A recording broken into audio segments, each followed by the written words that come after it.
Meus caros irmãos e irmãs, estamos iniciando mais uma vez a nossa Léxio Divina, tendo como base o Evangelho do próximo domingo, que é o primeiro domingo do tempo da Quaresma.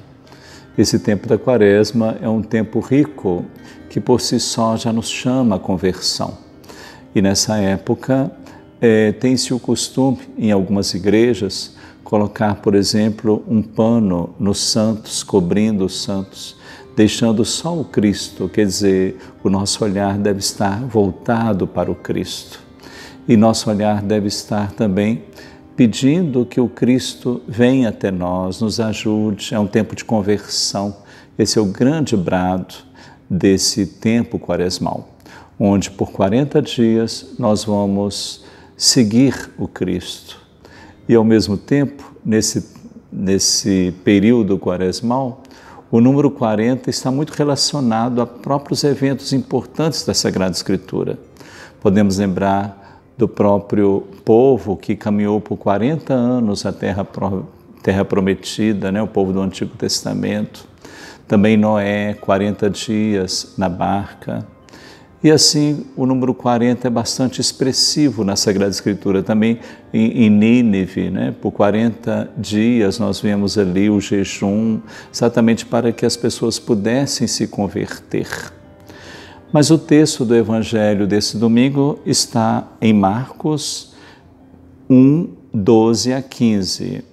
Evangelho segundo São Marcos, capítulo número 1, versículos 12 a 15, onde temos o seguinte: após o batismo de Jesus, e logo o Espírito Santo o impeliu para o deserto. E ele esteve no deserto 40 dias, sendo tentado por Satanás. E vivia entre feras, e os anjos o serviam. Depois que João foi preso, veio Jesus para a Galileia, proclamando o Evangelho de Deus. Cumpriu-se o tempo e o reino de Deus está próximo. Arrependei-vos e crede no Evangelho. Palavra da salvação. Então, meus irmãos e irmãs, conforme falamos na última quarta-feira de cinzas, com a imposição das cinzas sobre as nossas cabeças, teve início esse tempo quaresmal. E é um tempo, então, de conversão, conforme nos diz até o final do Evangelho de hoje, onde Jesus nos convida a isso, nos convida a rever a nossa vida. A palavra conversão indica sempre um retorno, quer dizer, nós voltarmos ao passado, voltarmos ao nosso início, exatamente para que possamos fazer uma revisão em que posso melhorar, em que posso ser mais perfeito. E o Evangelho, segundo São Marcos, nos apresenta hoje a tentação de Jesus no deserto. Em primeiro lugar, nós podemos ver o deserto como um local de encontro com Deus. O próprio Jesus Cristo, por várias vezes, tinha o costume de sair para o deserto para estar com Deus, para ali em oração, estar mais próximo de Deus. Também nós podemos lembrar do Sinai, os 10 mandamentos, exatamente no monte. Também o momento da transfiguração de Jesus no Monte Tabor, Monte das Oliveiras, quantas vezes ele pregou. E assim a gente percebe que o monte, esse deserto, essa saída para estar com Deus. E também muitos santos, a começar pelo próprio Santo Antão, os chamados monges do deserto, tinha esse costume de retirar-se para estar com Deus. Então aí tem início esse primeiro embrião da vida monástica e posteriormente São Bento também vai para Subiaco, um lugar mais distante, exatamente para se encontrar com Deus. Mas um dado que chama atenção no Evangelho de hoje é que Jesus aqui, ele vai para o deserto, mas lá ele é tentado. Aparece aqui a figura de Satanás. É importante também a gente saber diferenciar um do outro.